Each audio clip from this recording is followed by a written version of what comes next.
이게 약간 고도의 전략인가요? 마가들도 어느 정도 인정하는 미국에 투자하는 외국 기업들 지지하는 방식으로 전혀 다른 비자지만 이 H-1B 비자를 좀 이렇게 우호적으로 대하려는 태도인지.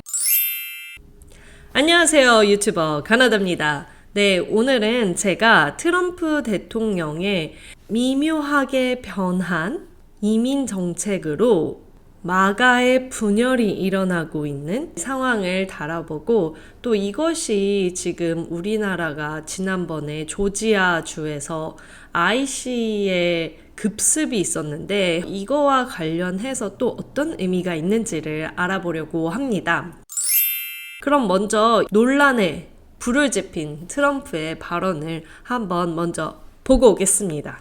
You can't flood the country with tens of thousands or hundreds Well, of thousands I agree, of foreign but workers. you also do have to bring in talent. When Well, we a have country plenty of talented people no, here. you don't. No, you don't. We don't have talented people No, here? you don't have certain talents, and people have to learn. You can't take people off an unemployment line and say, I'm going to put you into a factory where we're going to make missiles, or I'm going to put How did you we ever do it before? 네, 트럼프 대통령이 11월 11일에 팍스뉴스와 진행한 인터뷰였는데 여기서 트럼프의 어떤 발언이 문제가 됐냐면 미국에는 특정 능력을 가진 사람들이 없단 말이에요. 그래서 이런 사람들을 외국에서 데려올 필요가 있어요. 라고 한 발언에 굉장히 마가의 분열과 논란을 일으키게 되었는데요. 마가 중에 한 명인 사람도 우리 대통령 어디 갔냐. 그 다음에 조지아주의 하원 의원인 그린 의원도 굉장히 반발을 하고, 헤라큘레스로 유명하죠. 영화 배우. 그 사람도 이거를 지지하다니 말이 안 된다. 이런 식으로 이제 반응을 하고 있습니다. 간단하게 H-1B 비자가 뭔지 보면은 전문직 비자라고도 하는데, 특정 전문직에 종사하는 사람들 중 이제 대학 학위 또는 그 이상을 가지고 있는 사람들을 대상으로 발급하는 비자입니다. 그래서 보통 이제 스템 분야에서 일하는 종사자들이 많이 이용을 하는 비자입니다. 그리고 H-1B 비자 같은 경우는 정해져 있어요. 연간 캡이. 그래서 추첨을 통해서 비자를 받을 수 있고 당첨될 확률이 30%라고 합니다. 그래서 이 H-1B 비자에 대해서 그런데 굉장히 논란이 많았던 이유는, 그래서 이게 뭔가 불공정한 비자고 오히려 미국의 이 스템 인력들의 일자리를 빼앗아가고 임금을 낮추는 역할을 하는 비자이다. 미국에도 훌륭한 스템 인력이 많은데 값싼 외국인 노동력을 데려오는 잘못된 비자로 인식을 해서 트럼프 정부 1기 때 H-1B 비자 거절률이 24%에 가까웠다고 합니다.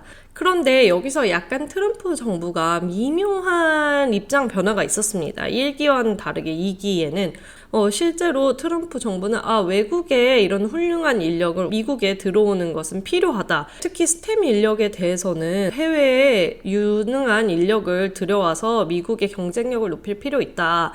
이런 관점으로 변화한 걸 볼 수 있는데요. 대표적으로 트럼프 정부에서 처음에 일했던 일론 머스크도 H-1B 비자에 대해서 굉장히 우호적이고 지지하는 발언을 많이 해왔죠. 사실 백악관은 9월 말에 이제 H-1B 비자에 대한 비용을 10만 불로 올린다는 그런 발표를 했습니다. 거의 10만 불이면 1억 4천 정도의 금액이거든요.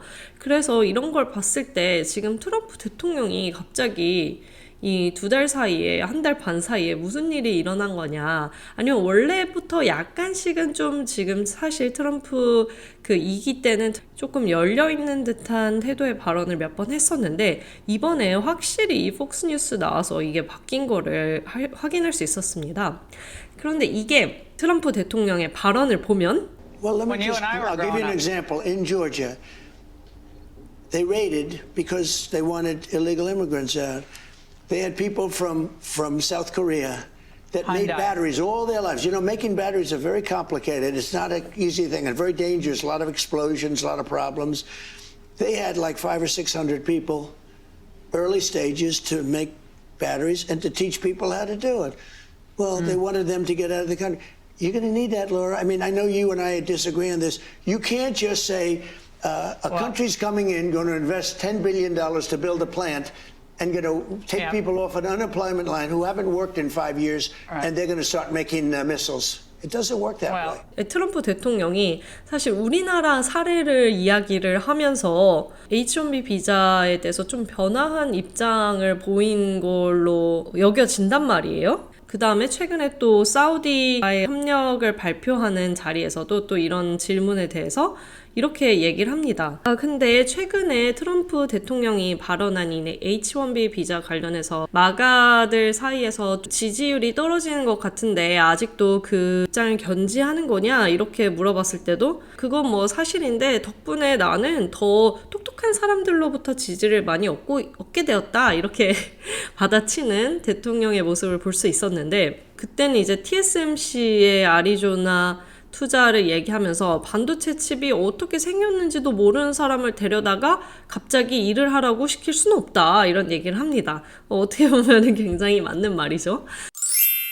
하지만 이 부분에 대해서 약간 대통령과 부통령 사이에 좀 생각 차이가 큰 것 같다라는 보도들도 많이 있습니다. 잠깐 벤스의 발언을 보고 오시죠. This idea that American citizens don't have the talent to do great things, that you have to import a foreign class of servants and professors to do these things, I just reject that. I actually think we invest in our own people, we can do a lot of good. JD 벤스 부통령은 이 H-1B 비자에 대해서 굉장히 부정적인 입장을 가진 거를 알 수 있습니다. 그래서 약간 지금 대통령과 부통령 간에도 이견이 있는 것으로 보이는데 뭐 어떤 이제 기사에서는 이렇게 얘기를 합니다. 이건 아무래도 트럼프 정부가 테크 기업들로부터 많이 기부도 받고 이제 곧 백악관 거기 연회장 뜯어 고치느라고 기부금도 많이 필요한데 테크 기업들로부터 많이 받았으니까 테크 기업들이 가장 많이 이용하는 이 H-1B 비자에 대해서 우호적인 입장을 보이는 거 아니냐 이렇게 분석하는 글도 있었고 근데 이제 또 제가 재미있게 본 거는 폴리티코에 이런 기사가 있더라고요. 일종의 세대 갈등이다 라고도 평가를 했는데 일단 트럼프 같은 경우에는 좀 나이가 많잖아요. 그러니까 이렇게 좀 올드 세대들은 이 합법 이민자들에 대해서는 좀 긍정적인 시각이 아무래도 있다. 왜냐면 이 사람들이 옴으로써 미국의 경제가 좀 더 경쟁력 있게 발전을 하고 긍정적인 효과가 있어서 이 부분에 대해서 바라보는 시각이 이 젊은 세대들과는 다르다. 특히 이 젊은 세대로 좀 볼 수 있는 JD 벤스 부통령 같은 불법 이민자와 합법 이민자를 뭉뚱그려서 바라보고 있는데 이 전반적으로 지금 이민자가 너무 많은 게 미국 문화에 문제를 일으키고 있다. 라고 보는 시각이 있는 거죠. 이 젊은 세대들은 뭐 매년 미국에 이민자가 100만 명 정도 온다고 합니다. 숫자를 봤을 때 젊은 마가들 입장에서는 이 숫자 자체가 그냥 너무 많다. 라고 보고 우린 좀 더 같은 생각을 공유하는 이런 사람들이 필요한데 너무 이민자들이 많다 라고 불법이든 뭐 합법이든 다 싸그리 잡아가지고 하나로 바라보는 태도 이게 좀 젊은 마가 세대에서 보이는 특징이라고 폴리티코에서 이렇게 평가를 하고 있고 그래서 이 둘 간의 세대 갈등을 마치 지금 이 대통령과 부통령 간의 이견이 단적으로 보여주는 것이다 라고 분석을 했습니다. 그리고 이제 우리나라 지금 언론에서는 뭐 트럼프 대통령이 어떤 새로운 비자 계획을 수립하고 있다고 했다 이러면서 보도를 하고 있는 걸로 보여지는데 그럼 실제로 어떻게 변하고 있냐, 뭐가 관련이 있냐라고 보면 일단은 원래 그때 조지아 공장에서 이제 잡혀간 많은 분들이 대부분 이스타, 그러니까 관광 비자 또는 B1 비자, 상용 비자, 그러니까 단기적으로 한 6개월 정도 체류하면서 비즈니스를 할 수 있는 B1 비자로 많이 있었다고 하죠.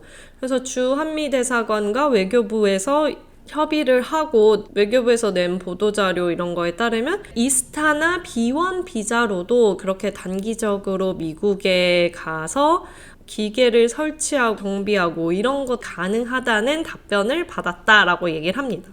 그냥 기존에 이스타나 B1 비자로도 그게 불법이 아니고 그걸 해도 된다라는 걸 확인해 준 거죠. 지금 그런 상황인 거고 그 다음에 제가 미국 뉴스를 아무리 찾아봐도 H-1B 비자 또 이거와 비슷한 EB3 비자나 또 5원 비자 이런 게 앞으로 절차가 빡세질 거다라는 기사들은 있어도 합법적으로 일을 할 수 있는 새로운 비자를 만드는 것을 계획하고 있다 이런 기사나 어떤 발표는 찾아볼 수가 없었습니다. 여기서 이제 제가 가장 의문이 드는 부분은 사실 이게 도대체 왜 트럼프 대통령이 지금 이 H1B 비자 질문에서 이런 제조업 관련된 일자리들을 언급하며 굳이 이렇게 논란을 만드는 건지 잘 이해가 안 되는 부분이 있거든요. 왜냐하면 사실 우리나라 기업들이 투자하고 이제 갔을 때 이스타나 B1 비자 말고 가장 많이 활용하는 비자는 L1 비자랑 E2 비자입니다. L1은 주재원 비자이고 E2 비자는 이제 투자할 때 그 투자하는 회사의 직원들에게 주는 비자이죠. 그래서 이 두 개의 비자가 사실 더 취지에도 맞습니다. 사실 H1B 비자 같은 경우는 전문직 비자이기도 하고 로터리 시스템이기 때문에 될지 안 될지도 30% 확률밖에 안 됩니다. 어떤 특별한 캡이 없고 또 목적에도 맞는 L1 비자나 E2 비자가 사실 더 적합하다고 보이거든요. 그리고 이러한 비자들에 대한 심사 기준만 조금 개선을 한다면 지금 우리나라 조지아 공장 사태에서 일어났던 일들은 많이 해결할 수 있을 것으로 보이고 또 많은 미국의 제조업 투자와 관련돼서 외국 인력들이 들어오는 거는 이런 비자가 더 관련이 있어 보이는데 실제로 더 힐이라는 매체에서도 아니 이거는 H1B 비자가 아니라 L1 비자를 활용해서 풀어야 할 문제다. 지금 L1 비자를 좀 개선해가지고 이 문제를 해결해야 한다라고도 나왔는데 이게 약간 고도의 전략인가요? 사실 자기는 테크 기업들을 위한 H1B 비자를 지지하고 싶은데 그렇게는 얘기할 수 없으니 이 미국인들 마가들도 어느 정도 인정하는 미국에 투자하는 외국 기업들 이 기업들을 좀 지지하는 방식으로 전혀 다른 비자지만 얘를 들어서 이 H1B 비자를 좀 이렇게 우호적으로 대하려는 태도인지 이게 고도의 전략인 건지 아니면 괜한 지금 쓸데없는 논란을 만들고 있는 건지 저는 조금 의문이 듭니다. 네, 그렇다면 오늘 유튜버 가나다는 짧게 여기까지 하겠고요. 오늘도 재미있게 보셨다면 구독과 좋아요를 부탁드리고 다음에는 좀 더 깊은 내용을 담은 컨텐츠를 가져올 수 있도록 노력하겠습니다.